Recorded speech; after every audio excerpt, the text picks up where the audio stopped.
Good morning dear students. आप सभी का इस एजुकेशनल यूट्यूब चैनल पर हार्दिक स्वागत है।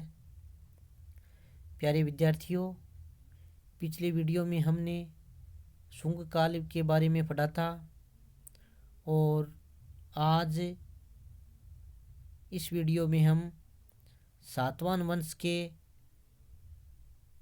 महत्वपूर्ण शासक गौतमीपुत्र सातकर्णी की उपलब्धियों का अध्ययन करेंगे।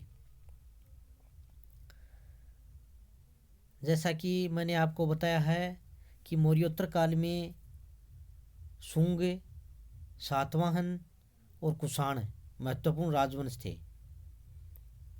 तो इनमें सातवाहन वंश, तो इस सातवाहन वंश की स्थापना ईसा पूर्व प्रथम सदी में सिमुक ने की थी। पुराणों में सातवाहन वंश को आंध्र जातीय भी कहा गया है। इनका निवास स्थान मूल रूप से महाराष्ट्र में प्रतिष्ठान था। सिमुक के बाद में इस वंश में सातकर्णी प्रथम, उसके बाद में हाल शासक हुए हैं। परंतु इस वंश के जो महत्वपूर्ण शासक हैं वो गौतमीपुत्र सातकर्णी थे। लगभग 100 वर्ष के कमज़ोर शासन के बाद में सातवाहन वंश में इस पराक्रमी राजा का उदय हुआ, जिसने शकों को पराजित करके अपने वंश की प्रतिष्ठा को पुनः स्थापित किया। वह सातवाहन वंश का सबसे प्रतापी शासक था। उसने अपनी प्रतिभा, शौर्य और सैनिक कुशलता से अपने राजवंश के गिरे हुए गौरव को पुनः स्थापित किया और अपनी शक्ति संचय करते हुए अपने शत्रुओं को पराजित किया।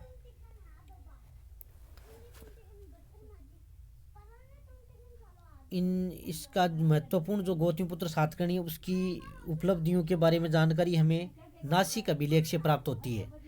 इस अभिलेख में उन्हें एक ब्राह्मण, शकों को हराने वाला व क्षत्रियों के द्रव को चूर करने वाला, खतीय दपमान मदनस तथा गौतमीपुत्र सातकर्णी को चतुर्वर्ण व्यवस्था का रक्षक भी कहा गया है कि उसने छिन्न भिन्न होती वर्ण व्यवस्था की रक्षा की। तो इस शासक की उपलब्धियों का पता हमें नासिक अभिलेख या नासिक प्रशस्ति से मिलता है। शक विजय, उसने शकों को पराजित किया था। यानी जो उस समय मुख्य शक मार्क्सत्रप नहपान था और उसका उद्देश्य शकों को पराजित करना था। नासिक प्रशस्ति के अनुसार उसने शकों को पराजित किया और इस अभियान के कारण उसके द्वारा सौराष्ट्र यानी काठियावाड़, कुकुर यानी गुजरात का जो समीप का जो क्षेत्र है पश्चिम का, अनूप नर्मदा नदी पर स्थित महेश्वर क्षेत्र, अप्रांत यानी उत्तरी कोंकण क्षेत्र, आकर यानी पूर्वी मालवा क्षेत्र तथा अवंती यानी पश्चिमी मालवा क्षेत्र आदि इनके अधिकार में आ गए। ये सारे प्रांत हैं वो उसने शक से जीते थे और इस युद्ध में जो शक शासक नहपान था वो मारा गया था। इस प्रकार पश्चिमी भारत एवं मालवा पर सातवाहनों का अधिकार हो गया। नासिक और उसके आसपास नहपान के अनेक सिक्के मिले हैं जिन पर सातकर्णी के लेख भी हैं, जो शक शासक नहपान पर उसकी विजय के प्रतीक हैं। अन्य विजय यानी इस शकों की विजय के अलावा नासिक प्रशस्ति से पता चलता है कि गौतमीपुत्र सातकर्णी ने अन्य विजय भी प्राप्त की थी। ऋषिक यानी कृष्णा तट पर स्थित ऋषि का समीपवर्ती क्षेत्र, अस्मक बोधन के समीप महाराष्ट्र का गोदावरी क्षेत्र, मूलक यानी प्रतिष्ठान क्षेत्र और विदर्भ यानी बरार क्षेत्र, इन पर भी गौतमीपुत्र सातकर्णी ने विजय प्राप्त की थी।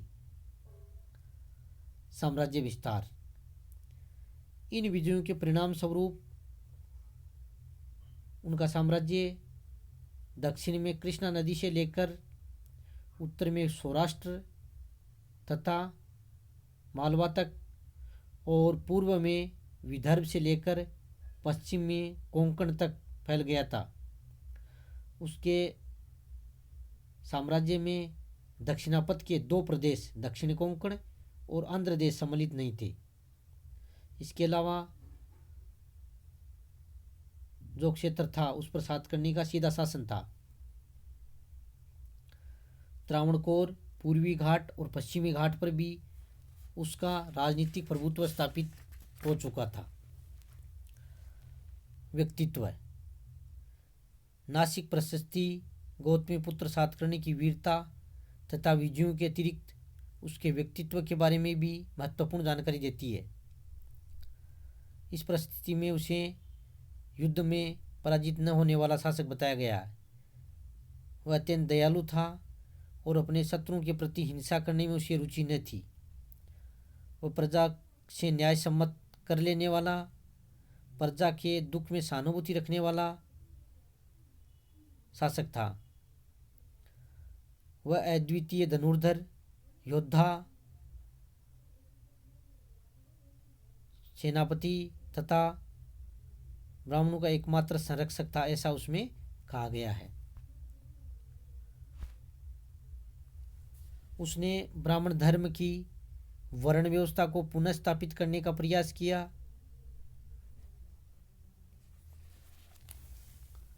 और उसने वेणकटक स्वामी की भी उपाधि धारण की। उसने नासिक बौद्ध संघ को अजकाल किए तथा कार्ले के भिक्षु संघ को करजक नामक ग्राम दान में भी दिए। तो इस प्रकार इससे उसकी धार्मिक सहिष्णुता का भी हमें पता चलता है। इस प्रकार उसका साम्राज्य काफ़ी विस्तृत था और वह सातवाहन वंश का महत्वपूर्ण शासक था। एग्जाम्स में क्वेश्चन पूछा जाता है निबंधात्मक कि गौतमीपुत्र सातकर्णी की उपलब्धियों की विवेचना कीजिए। तो आपको ये पॉइंट्स, उसका शासनकाल 106 ईस्वी से 130 ईस्वी तक था और उसकी महत्वपूर्ण उपलब्धियां, इनके बारे में आपको ये याद करना है। इस प्रकार इस वीडियो को सुनने के बाद में आपको होम असाइनमेंट के लिए जो क्वेश्चन दिए जा रहे हैं उनको भी आपको हल करना है ताकि परीक्षा में आप अच्छे नंबर प्राप्त कर सकें। इसी के साथ साथ बहुत बहुत धन्यवाद।